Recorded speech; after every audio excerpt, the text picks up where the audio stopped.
Sobrang pinagkaguluhan naman ang fan meet ni Korean superstar at highest paid actor ng Korea na si Kim Soo-hyun. Narito pong report.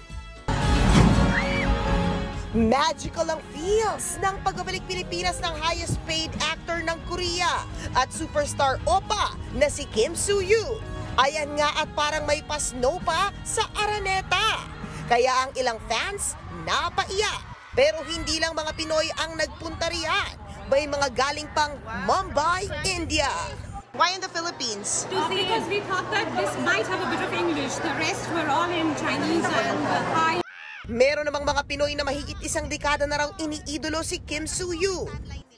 Since love from the stars. Ang galing niya umarte talaga. Let's go Suwon Nation! Punong-puno nga ang Smart Araneta Coliseum ngayon para sa fan meet ni Kim Soo-hyun ngayong araw. At eto na, i-enjoy na natin guys! Let's go!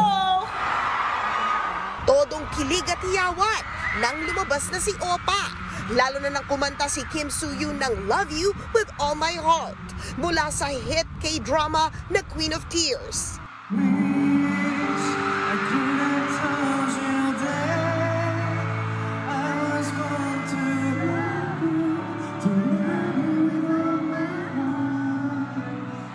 Si Soo-hyun, napaiyak din sa mainit na pagtanggap ng fans. Wala pang 15 minutes sa show.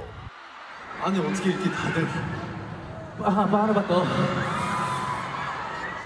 Siyempre, pinakilig din ni Soo-hyun ang shippers nila ng kanyang Queen of Tears leading lady na si Kim Ji-won o ang Suwon Nation.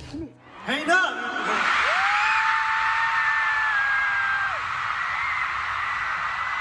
Nakipagkulitan din ang aktor sa ilang maswerteng fans. Tawang-tawa naman ang audience nang pahulaan sa kanya ang ibig sabihin nito. This means eme lang, charot. What do you think that means? eme lang. Charot. Star-studded din ang kanyang fan meet. Kabilang sa mga dumalo, si Andrea Brillantes na naka-wedding dress pa ang peg. Sa isa pang ang picture, nagpa-yes I do po si Andrea. Sa anggulo naman na ito, tila sinagot din ni Soo-hyun ang finger heart niya. Very successful naman na 3 araw na sold-out solo concert ng Nation's girl group na BINI. Siyempre, pasabog ang solo performances ng bawat isa sa 8 BINI. Kabilang ang Crazy in Love performance ni BINI Colette at Woman ni BINI Aya. Hindi rin nawala ang performance ng grupo na sikat nilang mga kanta na Pantropiko at Salamin. But wait, there's more.